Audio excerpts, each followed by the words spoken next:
Hello everyone, my name is Nathan, and welcome to Hail. So as I was preparing for this video, I thought, it'd be a good idea to wear a Spider-Man themed t-shirt. And it was then that I realized I don't own any Spider-Man themed t-shirts. So did I buy this shirt just for this video? Yes. But I'm glad I own it now because not owning any Spider-Man attire is a huge insult to my wardrobe. Anyways, let's rank these bad boys. There will be spoilers for these movies, so if you haven't seen Spider-Man, then don't watch this video. And also, why haven't you seen Spider-Man? Number 8, The Amazing Spider-Man 2. With every Spider-Man movie I talk about on this list, there's at least one thing that I like about the movie. So even though The Amazing Spider-Man 2 is at the bottom of the list, there are some things I like. The opening to the film, seeing Peter swing through New York in the new Spider-Man suit with this new theme that Hans Zimmer created for this movie, it is so awesome, and it seems like he's back in New York City, he's confident as ever, and he is totally owning up to the role of Spider-Man. There's this heist that's going on with the Rhino, and it's just a fun first few minutes. When I first saw it, it began and I think, wow, this is going to be an amazing sequel. This is going to be a worthy sequel to Amazing Spider-Man, probably even better. But then the movie continues on. Electro as a villain is honestly such a joke. I think he looks really dumb, and I think the performance that Jamie Foxx gives him is way too cheesy. Spider-Man and his comic book villains that he fights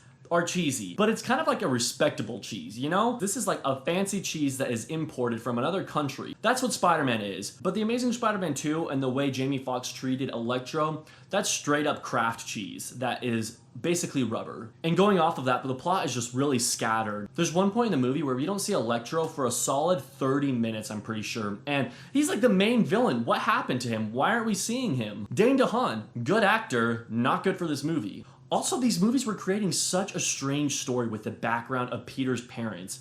I don't like that. I wish that that wasn't a focus. I was never really wondering what happened to Peter's parents. I was perfectly fine with Uncle Ben and Aunt May. No matter how much I dislike this movie, I will always love the way they handled Gwen Stacy's death, because just the whole way that scene is edited with Spider-Man going after her and squirting a web to try to save her, and the web almost turns into a hand to try to catch her. The way that whole entire scene is edited and put together, really emotional, and honestly, my favorite scene of this whole entire movie, and one of my favorite scenes of any Spider-Man movie ever. Number 7, I have Spider-Man 3. I'm not really adding anything new to the table when it comes to Spider-Man 3 hate. I do like some elements of this movie, as I do with Amazing Spider-Man 2. However, if I were to describe this movie in one word, it would be disappointed. The first two Sam Raimi Spider-Man films are amazing, as you will see later on in this list, but Spider-Man 3 is just such a big disappointment. Peter is so unlikable in this movie, and I know that that's partly due to the fact that he has the symbiote and it's attacking him, and so he's acting out of character and different than himself. But even before he gets the symbiote and it starts changing him, he's much cockier in this film than he is in the first two Spider-Man movies. He's not as humble as we've come to know him, and it really bothers me. And one of the most ridiculous scenes of this entire movie is when Peter and Harry are in the cafe together. Peter is telling Harry how he's sad that Mary Jane broke up with him, and then Harry then tells him that he's the reason that Mary Jane broke up with Peter because she loves him. Basically, Peter storms out, and I think that scene is handled well. In fact, I think that's a well-acted scene. It's when Peter turns around and looks at Harry, and Harry turns around, winks at him. What was that wink? And then suddenly a bus drives by and Harry's gone. Where did he go? Is he hiding under the table? Is he suddenly a ghost? Is that part of the powers of the new Goblin? Where the heck is Harry? I've never been a huge fan of Sandman either. I don't know. I just think it's kind of a cop-out villain.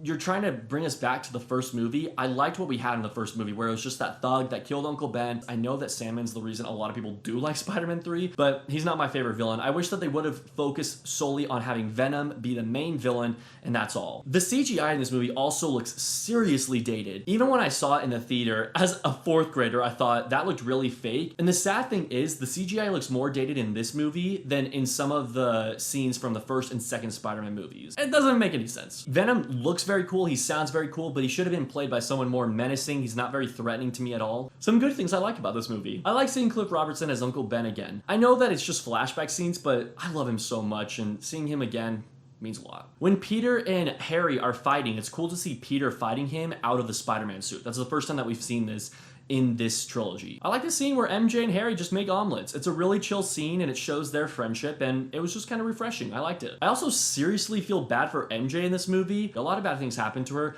and I feel for her character, so Yeah, there's that. And of course the scene where Spider-Man steals the camera from Eddie Brock and says, "See ya, chump," and then jumps into the sewer. I love that scene so much. It's so funny. From here on out, the list contains Spider-Man movies that I actually genuinely like. Hot take coming up. Number 6 goes to Spider-Man Far From Home. Are you still there? You can hear me? You didn't click out of the video? All right, sweet, let's continue on. Some things I liked about this movie. Seeing MJ and Peter get closer. Their kiss was really adorable too. Their first kiss on the bridge after the big battle. I thought that was cute. I enjoyed seeing that. Mysterio's illusions are amazing. In fact, they're my favorite part about this movie. Jake Gyllenhaal plays a fun and zany villain, which I think was really good for this film. All around, the movie just has a lot of dumb parts in it. For one, there's a scene where a school bus is about to be blown up by a missile that Peter accidentally sets off from space, and he distracts all his classmates from seeing that he's Spider-Man by telling them that there are some goats outside. And while they're looking out the window, in that moment, he jumps out of the bus, gets rid of the missile, and then jumps back in the bus. And you're telling me that none of them saw him? Really dumb. And then on top of that, I don't like the way that Spider-Man is handled in these MCU films. He's so dependent on other people. He's not Spider-Man like he was in the Amazing movies or in the Raimi trilogy. I don't like that at all about the MCU films. My friend Gavin recently posted a YouTube video about his ranking of Spider-Man movies, and I completely agree with one of the things that he said about Far From Home. There's this whole speech between Happy and Peter about how he doesn't want to be the next Iron Man, and then literally the next scene is him being exactly like Iron Man, making his own suit, playing AC/DC. It's not Spider-Man, it's Iron Boy, and it's so frustrating. Number 5, The Amazing Spider-Man. This is kind of at a weird ranking spot because I kind of treat this movie as a guilty pleasure. I recognize that there are so many flaws with it, but for whatever reason, I love rewatching it every 1 to 2 years. It's just an enjoyable Spider-Man movie, and I think that it's the best Spider-Man movie as far as a relationship goes. The chemistry between Peter and Gwen works really well with me. I actually like Andrew Garfield as Spider-Man / Peter Parker. A lot of people complain because he's more of a hipster Peter. That doesn't bother me too much. I think that he brought some cool things to the role, and I like the way that he looks in the suit. Lots of people hate on his suit in this movie. I kind of like his suit. I literally have a figure right here of him. But all around, although there's a lot of problems with this, and I think it is pretty cheesy, it's a guilty pleasure of mine, and for that, it ranks as number 5. Number 4 goes to Spider-Man Homecoming. I really like Spider-Man Homecoming for a number of reasons. One, I would say it's the funniest Spider-Man movie that we have out of all the Spider-Man movies we have gotten.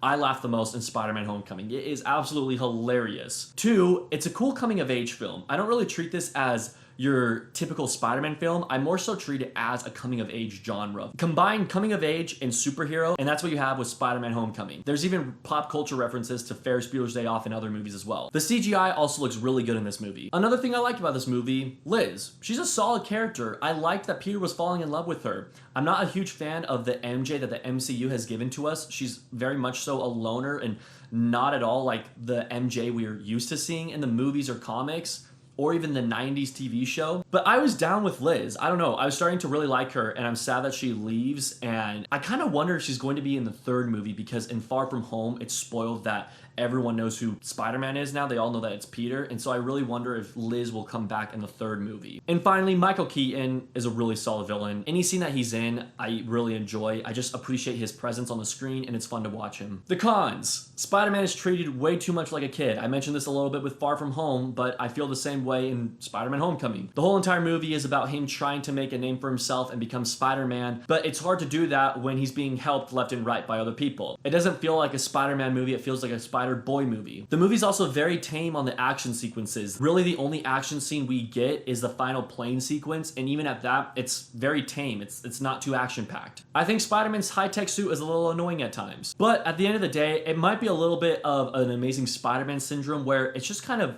a movie I love because I've seen it so many times and I love rewatching it every year or so.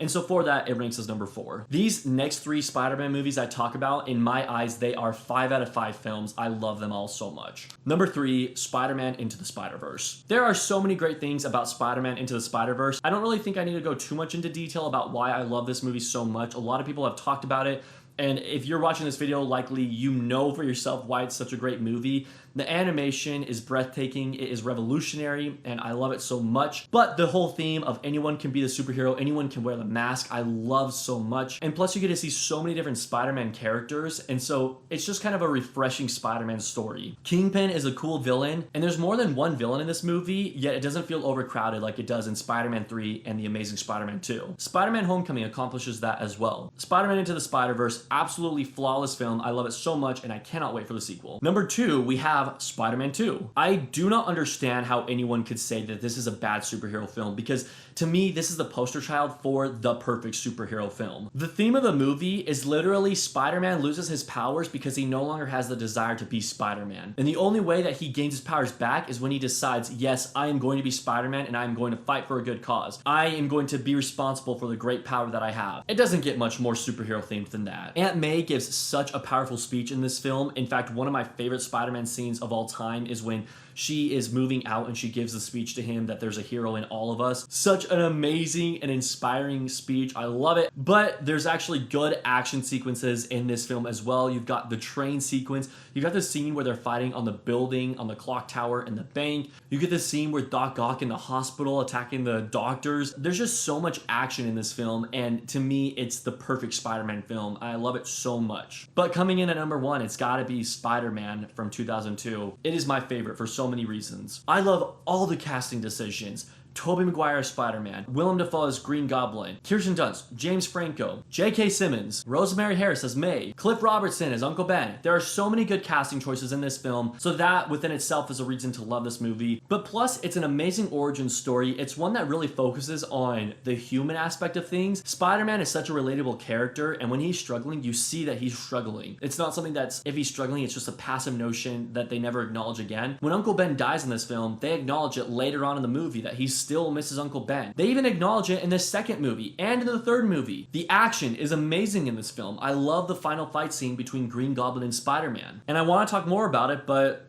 I might as well announce now that I'm going to be talking more about it come September 11th. On September 11th, I will be releasing an 11 out of 10 movie review for the first Spider-Man film. It will be the second in the series of 11 out of 10 movies, and so be sure to be on the radar for that. Guys, let me know what you thought of my ranking. Unless you're going to tear me apart, in that case, don't let me know, and remember that film is subjective and you should respect other people's opinions, alright? Alright, okay, have a good day. Alright, bye-bye. I'm just kidding. Let me know what your rankings are in the comments below. I would love to hear them. Remember that film is subjective, and so we all are going to have a different ranking, but I would still love to hear what your ranking is. Thank you guys for watching. Hope you have a great day.